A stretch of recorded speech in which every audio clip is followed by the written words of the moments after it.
नमस्कार आमी देवज्योति आमार ग्राउंड जिरोर आजकेर पर्वे आपनादेर सकलके स्वागत जानाई। शुक्रबारই दिल्ली रायउस एभिनिउ कोर्ट थेके गरु पाचार मामलाय जामिन पेयेछिलेन बीरभूमेर तृणमूल कংগ্রেসের जिला सभापति अनुब्रत मंडल। तारपरेই समाज माध्यमे একটা पोस्ट घोराघुरी करছে शुभेंदु अधिकारी बिरोधी दलनेता तार उद्देश्ये अब क्या होगा कालिया अर्थात बहुदिन परे 2022 सालेर 21 আগস্ট গ্রেপ্তার হয়েছিলেন বীরভূমের বেতাজ বাদশা তৃণমূল কংগ্রেসের নেতা অনুব্রত মণ্ডল। অনুব্রত মণ্ডলকে গ্রেপ্তারের বেশ কয়েকদিন আগেই কিন্তু শুভেন্দু অধিকারী কড়া ভাষায় আক্রমণ করেছিলেন এবং পরিষ্কার করে বলেছিলেন এই গরু পাচার মামলায় একমাত্র অভিযুক্ত তৃণমূল কংগ্রেসের এই নেতা।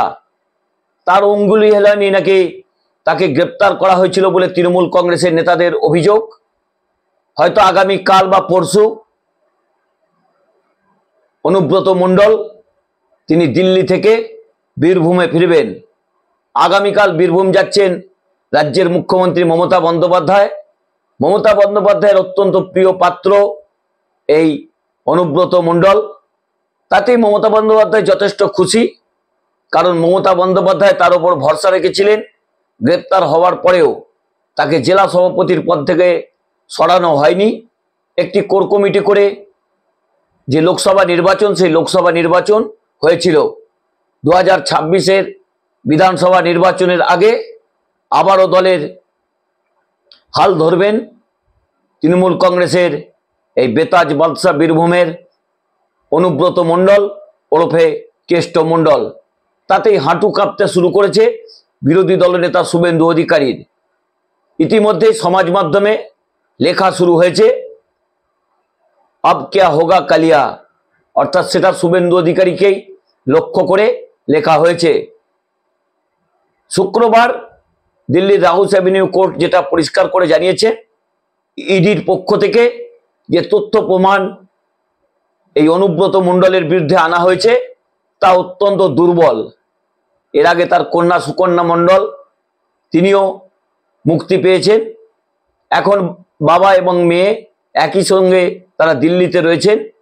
আগামী 2-1 দিনের মধ্যেই তারা কলকাতা হয়ে বীরভূমের উদ্দেশ্যে রওনা হবেন। ইতিমধ্যেই বীরভূমে মিষ্টি বিতরণ শুরু হয়েছে। অনুব্রত মণ্ডলের যে বাড়ি সেই বাড়ি নতুন করে ঝাড়পোঁছ শুরু হয়েছে। তার যে ঠাকুর ঘর সেখানে নতুন করে সাজানো গোজানো শুরু হয়েছে। তৃণমূল কংগ্রেসের নেতাদের নিচু পট্টির এই অনুব্রত মণ্ডলের বাড়িতে ভিড় বাড়তে শুরু করেছে।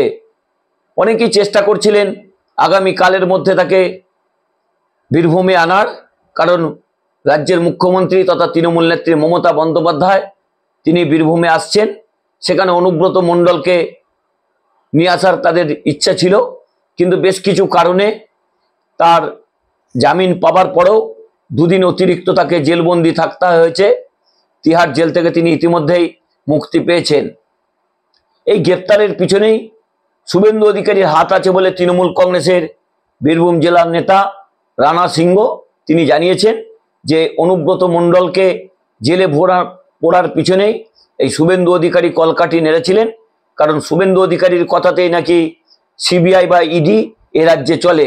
তৃণমূল কংগ্রেসের আরেক নেতা তিনি তো একদম পরিষ্কার করে বললেন যে অলিখিতভাবে শুভেন্দু অধিকারী হচ্ছে সিবিআই এর জোনাল ডিরেক্টর, তার কথাতেই নাকি এ রাজ্যে সিবিআই চলে। তবে সুকান্ত মজুমদার দ্বিমত পোষণ করেছেন। তিনি নির্বাচনের পরাজয়ের পর অর্থাৎ লোকসভা নির্বাচনের পরাজয়ের পর পরিষ্কার করে জানিয়েছেন শুধু ইডি সিবিআই দেখে তৃণমূল নেতাদের জেলে ভরে দিলেই এ রাজ্যে ক্ষমতায় আসা যাবে না। সেই জায়গাতেই অত্যন্ত গুরুত্বপূর্ণ শুভেন্দু অধিকারী এরপরে নিশ্চিত বীরভূমে যাবেন, কিন্তু বীরভূমে তাকে কিন্তু এই কথাই শুনতে হবে যে কথা সমাজ মাধ্যমে ইতিমধ্যেই জলজল করছে আব ক্যা হোগা কালিয়া, অর্থাৎ শুভেন্দু অধিকারীকে তীব্র ভাষায় আবার আক্রমণ করবেন এই কেষ্ট মণ্ডল। কেষ্ট মণ্ডল গরম গরম বক্তব্য রেখে তিনি সংবাদ মাধ্যমের কাছে এবং সমাজ মাধ্যমে অত্যন্ত গুরুত্বপূর্ণ জায়গা দখল করে নিয়েছেন। কারণ সোজা সাপটা কথা বলতে ভালোবাসেন এই অনুব্রত মণ্ডল, তবে শারীরিকভাবে অত্যন্ত অসুস্থ রয়েছেন। তিনি চিকিৎসা করাচ্ছেন, চিকিৎসা করিয়ে কবে সুস্থ হবেন, আবার কবে তাকে সেই একেবারে বিরাট কোহলির ফর্মে বীরভূমের মানুষ দেখতে পাবেন, তা নিয়ে কিন্তু প্রশ্ন উঠতে শুরু করেছে।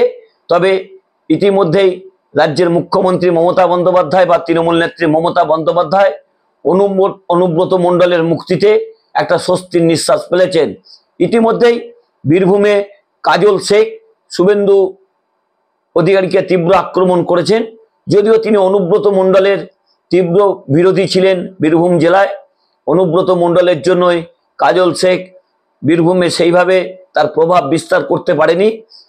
অনুব্রত মণ্ডল জেলে যাবার পরে অলিখিতভাবে এই কাজল শেখ কিন্তু বীরভূমের বেতাজ বাদশাহ হয়ে উঠেছিলেন। সেই কাজল শেখও বলতে শুরু করছেন এবার গুরু ফিরছে, এবার শুভেন্দু অধিকারীর সঙ্গে মুখোমুখি টক্কর হবে। অর্থাৎ 2026-এর বিধানসভা নির্বাচনের আগে শুভেন্দু অধিকারী এবং অনুব্রত মণ্ডলের যে দ্বৈরথ আরো চূড়ান্ত পর্যায়ে পৌঁছাবে তাও কিন্তু পরিষ্কার। ইতিমধ্যে শুভেন্দু অধিকারী কিন্তু আজকে ঘাটালে জানিয়েছেন যে তার ইডির ওপর এখনো ভরসা আছে, তারা উচ্চ আদালতে নাকি যাবেন।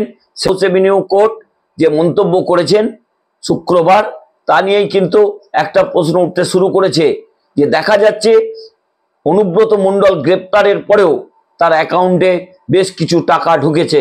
অর্থাৎ 2022 সালে 21শে আগস্ট গ্রেপ্তার হয়েছিলেন, তারপরেও কিন্তু তারা অ্যাকাউন্টে টাকা ঢুকেছে। অর্থাৎ সেই টাকা কারা দিয়েছেন, কেন তাকে দান করেছেন, সেই জায়গাতেই কিন্তু এই হাউস এভিনিউ কোর্ট পরিষ্কার করে প্রশ্ন তুলেছেন। এবং দেখুন আপনাদের একটা তথ্য জানিয়ে রাখি, আজকে সুপ্রিম কোর্ট থেকে জামিন পেয়েছেন এনামুল হক এবং অত্যন্ত গুরুত্বপূর্ণ তিনিও গরু পাচার মামলাতেই গ্রেপ্তার ছিলেন। এছাড়াও বেশ কয়েকজন গরু পাচার মামলার সঙ্গে যারা যুক্ত ছিলেন, যেমন বিএসএফ এর কমান্ডার সতীশ সিং, তিনিও কিন্তু বেল পেয়েছেন। অর্থাৎ অত্যন্ত গুরুত্বপূর্ণ যে এই গরু পাচার মামলা নিয়ে গত 2022 সাল থেকে ভারতীয় জনতা পার্টি বারবার প্রচার করছিলেন এবং সেখানে বিএসএফ এর যে দায় রয়েছে, কারণ গরু পাচারের মদতের পিছনেও কিন্তু বিএসএফ এর কর্তাদের যে দায় রয়েছে, সেখানে কমান্ড্যান্ট গ্রেপ্তার হওয়ার পর থেকেই তা পরিষ্কার হচ্ছিল। অর্থাৎ শুধুমাত্র তৃণমূল কংগ্রেসের নেতারা এই গরু পাচারের সঙ্গে যুক্ত ছিলেন এই অভিযোগ যেমন করা হচ্ছে, তেমনি স্বরাষ্ট্র মন্ত্রক অর্থাৎ অমিত শাহের যে দপ্তর রয়েছে, সেই দপ্তরের নেতৃত্বে রয়েছেন এই বিএসএফ থাকা সত্ত্বেও কিভাবে এই গরুগুলো পাচার হতো তা নিয়ে কিন্তু তৃণমূল কংগ্রেস একাধিকবার প্রশ্ন তুলেছেন। ইতিমধ্যে বিএসএফ এর যে সীমানা প্রায় 50 কিলোমিটার বাড়ানো হয়েছে সীমান্ত থেকে, সেই জায়গাতে কিভাবে গরু পাচার আজও হচ্ছে তা নিয়ে কিন্তু তৃণমূল কংগ্রেস অভিযোগ তুলতে শুরু করছেন। অর্থাৎ কেষ্ট মণ্ডল তিনি আবার বীরভূমে ফিরছেন, স্বমহিমায় তিনি আবার জেলা রাজনীতিতে বেতাজ বাদশাহ হিসেবে তিনি আবার বিরাট কোহলির মতো ব্যাট ধরবেন, তাতেই যথেষ্ট চিন্তার ভাঁজ পড়েছে শুভেন্দু অধিকারীর কপালে। ইতিমধ্যেই সমাজ মাধ্যমে শুভেন্দু অধিকারীকে কটাক্ষ করে তৃণমূল কংগ্রেসের পক্ষ থেকে প্রচার করা হচ্ছে আব ক্যা হোগা কালিয়া। নমস্কার, আমি দেবজ্যোতি। আমার এই পর্বটি যদি ভালো লাগে চ্যানেলটি সাবস্ক্রাইব করে বেল আইকনটি ক্লিক করে আমার পাশে থাকবেন। শুভরাত্রি।